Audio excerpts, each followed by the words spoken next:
kita tengoklah apa yang dia buat. Oke, lokasi dan perkembangannya, oke, dia muncul di sekitar tempat sungai Huanghe, oke, Huanghe, oke. Mereka sesiapa akan bagi tahu saya kenapa dia akan muncul di sekitar sungai, lepas sungai. Jadi sumber air. Oke, kerana lepas sungai dan menjadi sumber air. Oke, kawasan yang subur serta kedudukan yang strategis menjadikan tempat sungai Huanghe sebagai kawasan yang sesuai untuk dijadikan pusat kerajaan, seperti pada zaman dinasti Qin dan dinasti Han. Oke, yang ni, oke, Xianyang, oke, yang ni adalah demo bahasa Cina, oke.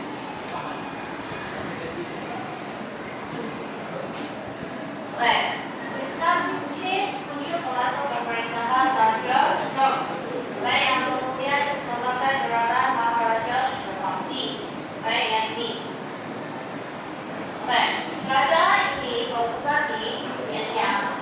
Oke, wujud antara tahun 221 hingga 206 sebelum Masehi. Oke, lebih kurang 15 tahun.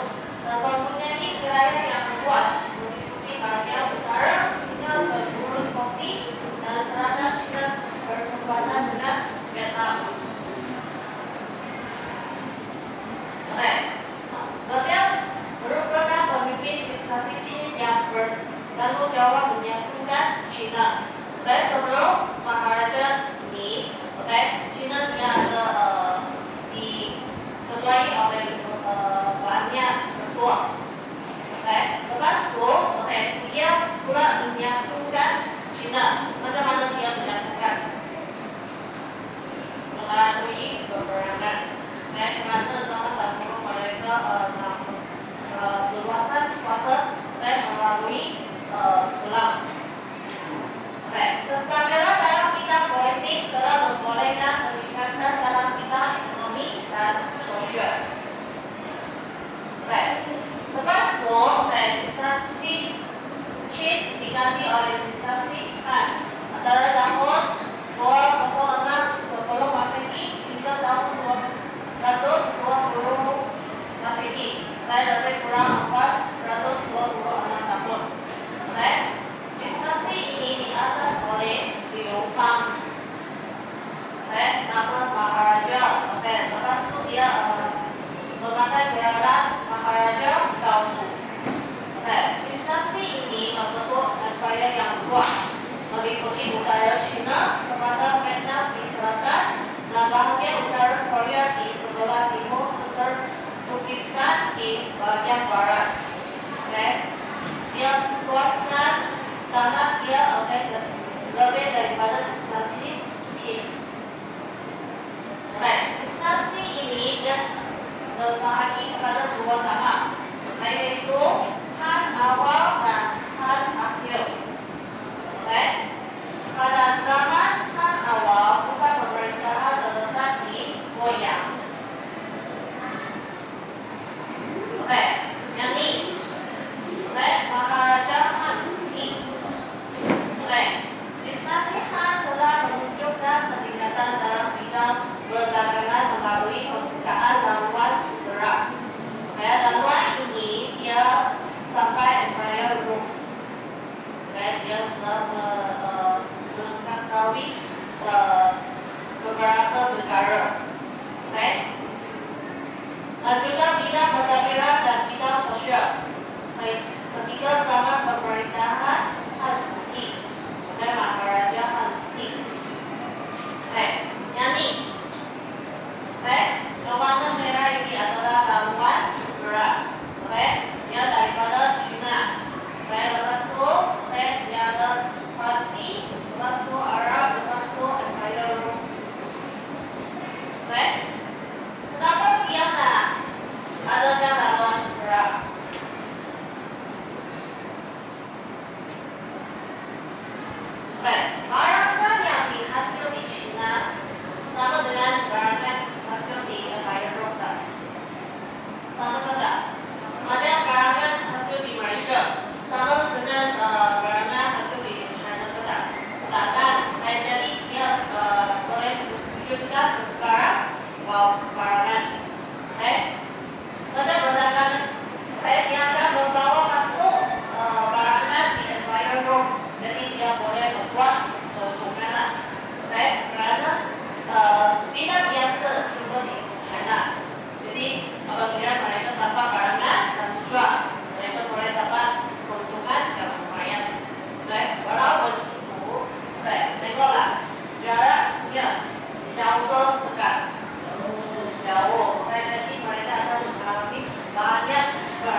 hingga tahun 479 sebelum Masehi. Oke, ajaran Konfusianisme terus kekal sehingga hari ini. Oke, hari ini, buku ini pun ada digunakan lagi. Oke,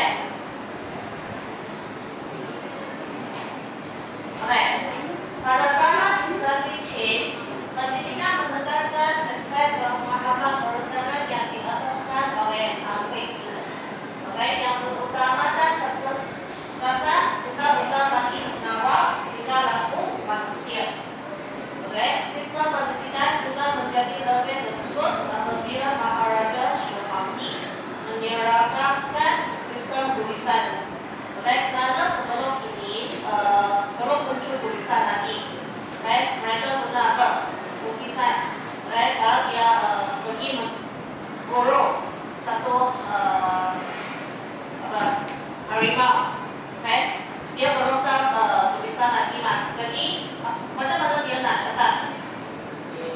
Ya, dia lukis. Oke, pada itu kuah. Oke, lepas tu dia catat lah. Oke, hari ini oke dia yuk harimau di atas kuah sana. Lepas tu, oke. Jadi di beberapa kawasan mereka akan muncul beberapa cara bagaimana melukiskan. Oke, jadi Shohamdi dia adalah orang yang menjalankan sistem tulisan. Jadi, oke. Apabila tahu mengenal Maharaja Shohamdi, oke, dua, oke, kekuatannya yang terkenal, oke, satu ialah menyatukan Cina, oke, yang satu ialah menyeragamkan sistem tulisan. Oke, pada zaman Dinasti Han, sistem pendidikan diukur melalui penubuhan sekolah tinggi di Chang'an. Oke, menekankan ini kepada ajaran Konfusianisme yang diikuti dengan penubuhan sekolah yang sama pada peringkat daerah dan wilayah. Oke, sistem pendidikan semakin bertambah baik dengan adanya teknologi berkuatan kertas daripada campuran kulit pokok, serpihan rami kain dan jaring oleh Cai. Oke, dia adalah orang yang mencipta kertas. Nanti saya akan bagi kamu tengok macam mana orang zaman dahulu membuat kertas. Baik, kejayaan ini telah meningkatkan pendidikan di sekolah apabila kertas tersebut digunakan secara luas. Baik, tapi pada zaman itu kertas bukan boleh digunakan oleh semua orang. Hanya golongan bangsawan boleh digunakan. Baik, kenapa ada gerakan menyebabkan keadaan macam ini?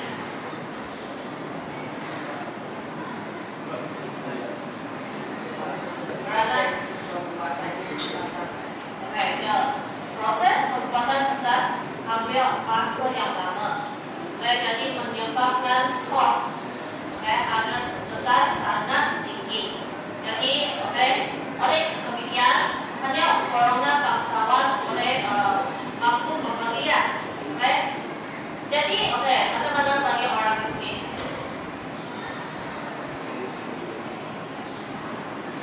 Oke, mereka menggunakan itu pembuluhan. Oke, lepas dia dengan pisau, oke, tulisan di atas bulu itu. Oke, nah ada perlu pasea, oke, untuk melatih, oke, bagaimana tulisan, tak tulis gerakan di untuk pasea. Oke, mana sistem pendidikan, oke, kepentingan pendidikan dalam lembaga Cina menyebabkan perkembangan yang besar dalam sistem pendidikan negara. Melalui pendidikan negara boleh ditampil dengan cepat dan berkesan. Oke, karena mereka ada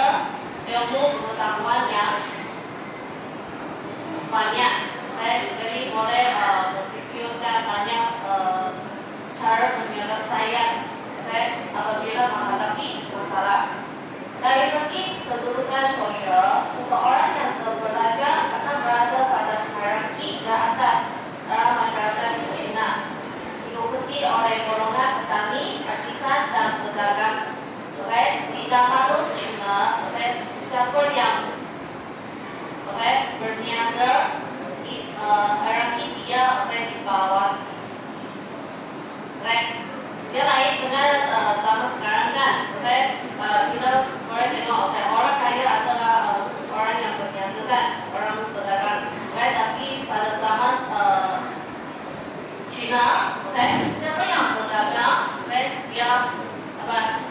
Macam malu sikit lah. Oke, bekerja malu sikit.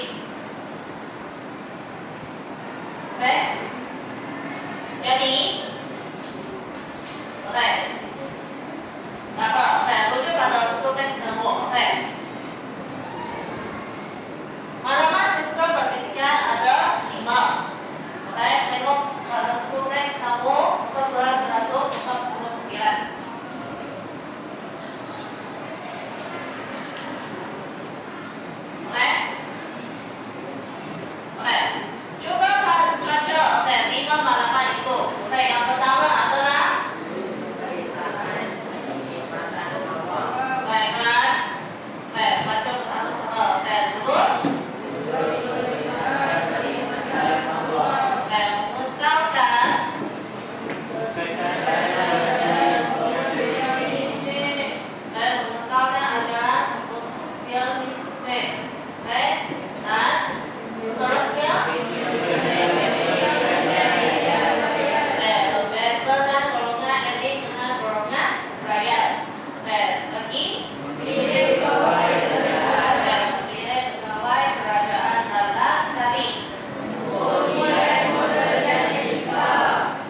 berilmu adalah perempuan yang baik.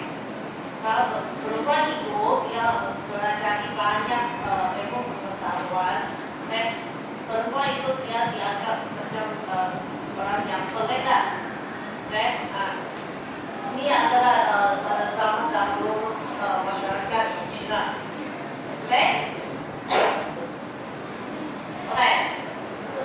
Seterusnya, dia mengekalkan tradisi dan budaya Cina terutama ajaran Konfusianisme. Karena adalah sebarang bentuk perubahan bagi mengekalkan keaslian tradisi Cina. Lulus dalam pemeriksaan. Macam kamu lah. Masuk pemeriksaan. Pencapaian yang paling baik adalah mencapai A+. Kalau bagi mereka, dia adalah lulus dalam pemeriksaan. Seseorang calon yang berpotensi akan menerima kerajaan daripada penduduk kampung dengan harapan calon yang dipilih itu akan berjaya dalam pemeriksaan. Seterusnya menaikkan nama keluarga kaum dan kampung tersebut. Karena pada zaman dahulu banyak orang miskin kan. Kalau calon itu dia dari kampung-kampung, dia memang tak ada duit untuk membeli kertas, untuk membeli buku suci seperti yang kita dibaca. Jadi seluruh penduduk kampung, dia akan mengajak calon itu pergi pusat pemeriksaan untuk menduduki pemeriksaan. Dia akan di dewan pemeriksaan ini hanya di kota negara itu saja, dan di tahap tertinggi lah. Sistem pemeriksaan ini dikawal dengan ketat. Sistem yang sama dilaksanakan di seluruh empire Amerika yang didapati meniru akan dikenakan hukuman yang sangat berat. Hukuman ini mungkin akan menjejaskan nyawa keluarga mereka. Bagi menyeratkan penipuan, calon akan dikurung sebelum pemeriksaan berlangsung. Macam sekarang kamu tengok udah tingkatan 5. Mereka masuk dewan besar untuk pemeriksaan, lepas utama masuk ke keluarga. Tapi di zaman ini, pemeriksaan akan menjalani langsung selama 3 hari. 3 hari ini dia hanya boleh duduk itu saja. Kecuali dia nak pergi tandas lah, dia pun tak dibenarkan pergi mati. Semasa dia pergi tandas, dia akan diikuti oleh seorang pegawai. Lepas itu sebelum mereka memasuki tempat pemeriksaan, kerana zaman itu hanya orang lelaki yang dibenarkan menjalani pemeriksaan kan. Jadi mereka memang kena tangkapkan semua baju untuk cek dia ada bawa dokter di mana-mana tak. Dalam seluar dalam ada apa. Memang dia cek. Lepas itu mereka kerana jalankan 3 hari, mereka akan dibenarkan membawa makanan. Jadi makanan pun kena cek. Kalau dia bawa itu biskuit, dia pun kopek lah. Lepas itu tengok, kalau ada kertas ketat. Memang sangat ketat. Disebabkan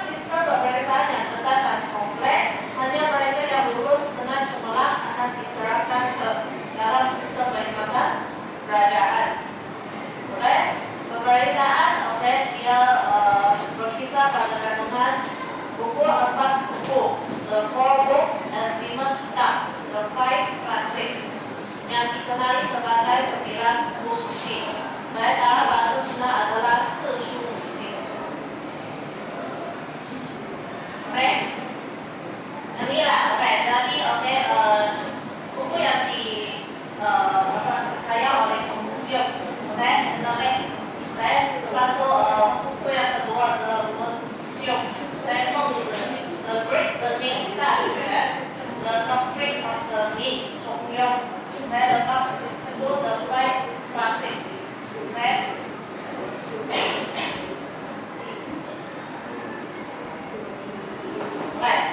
Tahap pemeriksaan daripada awal Ramadan Chinanya ada 3.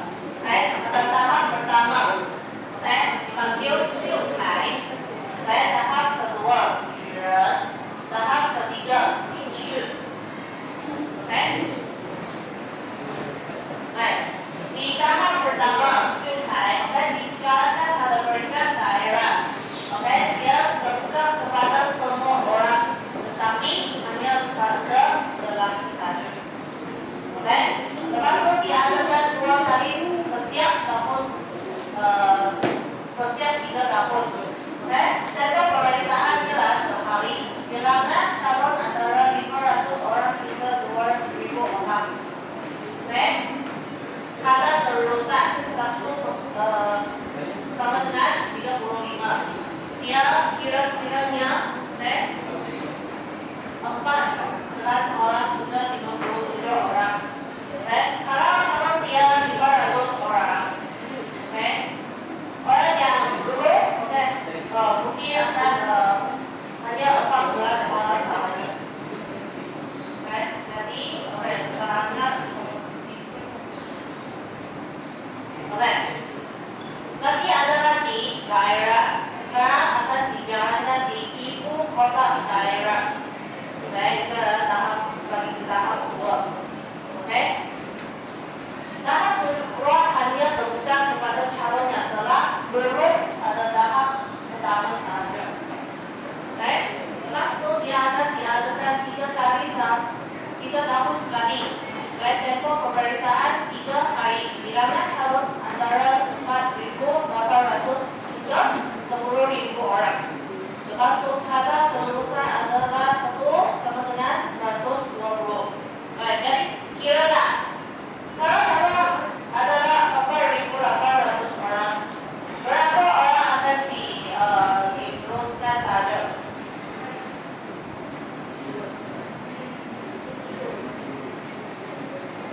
Macam mana kamu boleh tetapkan bilangan? Atau pelajar matematika?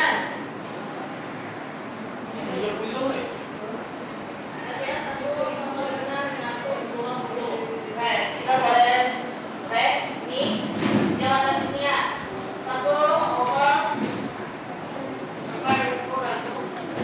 Jadi kita cari sini. Jadi kira-kiranya hanya 4 hingga 8 orang saja boleh lulus dan tahap kedua. Hanya 4 hingga 8 orang saja.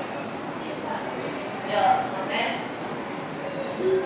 Lepas itu, pada tahap 3, Jingshi. Dia dijalankan di ibu kota kerajaan. Kenapa dia dijalankan di ibu kota kerajaan? Karena calon-calon ini dia akan menghadap maharaja. Karena mereka akan diinterview oleh maharaja. Maharaja akan membuat soalan bagi mereka. Lepas itu mereka akan diberikan tempo 13 hari untuk menjawab. Lepas itu mereka pun pergi menghadap maharaja. Lepas itu diinterview oleh maharaja. Lepas itu maharaja akan tentukan siapa yang dapat tempat pertama, kedua, dan ketiga. Tempat pertama adalah Zhongyuan. Yang kedua adalah Tanhua. Yang ketiga adalah Mangyan. Dia nama yang dipanggil berlainan saja. Ciri-ciri sistem. Mereka yang lulus dalam pemeriksaan ini akan diserap ke dalam lingkungan awal kerajaan. Dan dia akan membawa berbagai keistimewaan.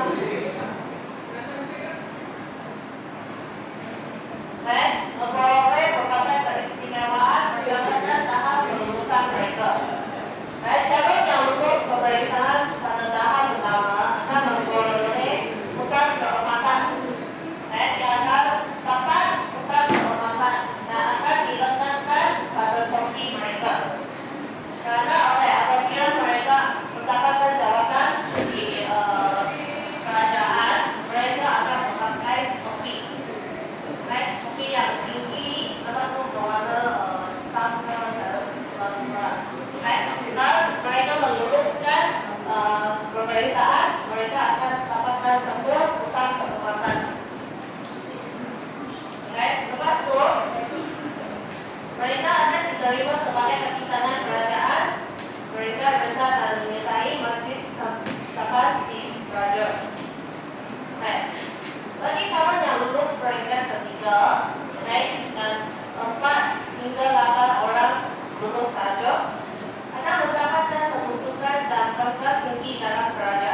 kemudian akan saya ada satu pekerjaan, lepas itu saya dihaskan untuk kampung ini. Jadi mereka akan mendapatkan pendapatan yang lebih tinggi dibanding yang daripada biasa. Baik. Sistem pemeriksaan untuk memiliki ketahanan kerajaan telah menjadi contoh kepada negara-negara di dunia dan diamalkan hingga hari ini. Oke? Macam kamu nak pergi interview pada masa depan, oke? Dia akan tengok tahap pendidikan kamu kan? Oke? Adakah, oke, company itu akan mengambil caranya hanya ada tahap pendidikan pada sekolah negara saja. Takkan, oke? Kalau dia ambil, dia pun membayar kamu gaji dengan sangat rendah kan? Oke? Dengan masa kerja yang sama, kamu nak mendapatkan gaji yang tinggi ke rendah? Tinggi kan? Oke? Jadi, oke, sistem ini telah menghasilkan banyak sarjana.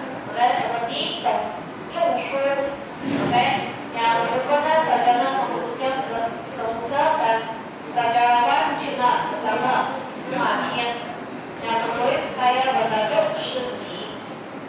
Oke. Shiji, oke.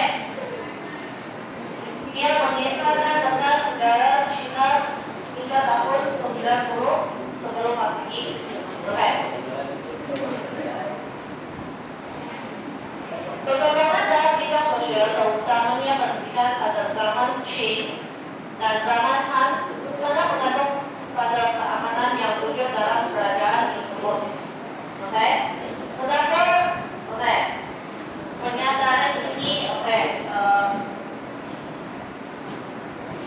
bergantung macam ni. Oke. Perkembangan dalam bidang sosial, oke, terutamanya pendidikan, dia sangat bergantung pada keamanan.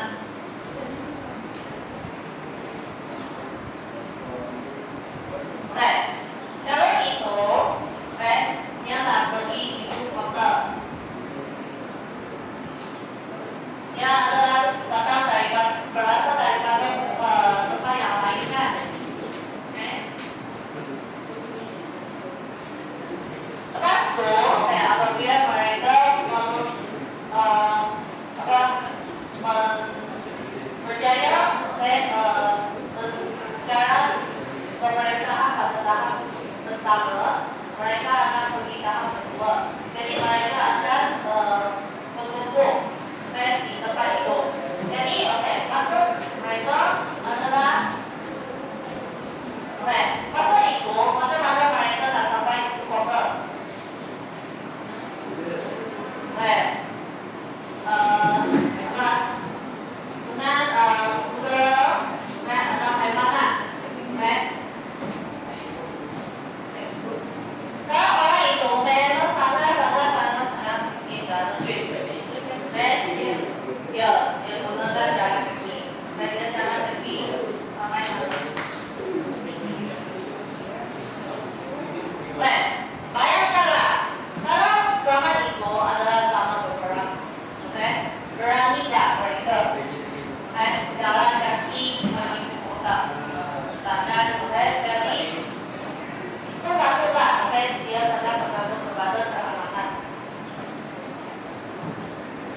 Oke, ini ada proses membuat kertas, oke, dia mengumpul, lepas itu berendam, dan lepas itu merebus, oke, lepas itu, oke, mengumpul, oke,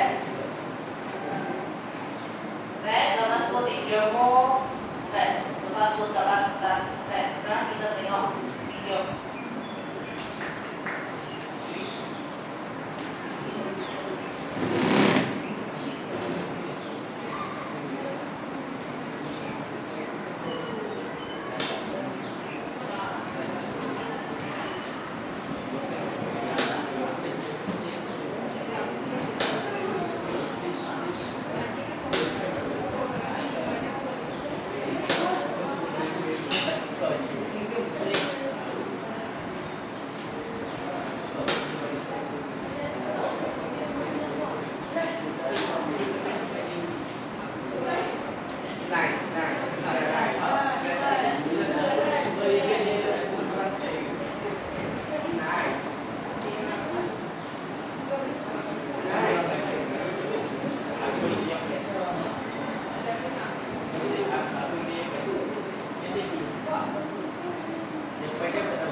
recycle, kamu dapat di jadi sampainya ke media, nah jadi recycle, kamu dapat di belakang, boleh? Ada clue tak? Ada kan? Oke, kalau siapa yang nggak ada, oke, ini dari teman saya, oke, nah, oke, coba dalam kumpulan, oke, lepas itu angkat kaki, oke, aku datang depan, ambil,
Share paling sama. Mana pukul tes kamu.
Tinggal 10 menit saja, oke?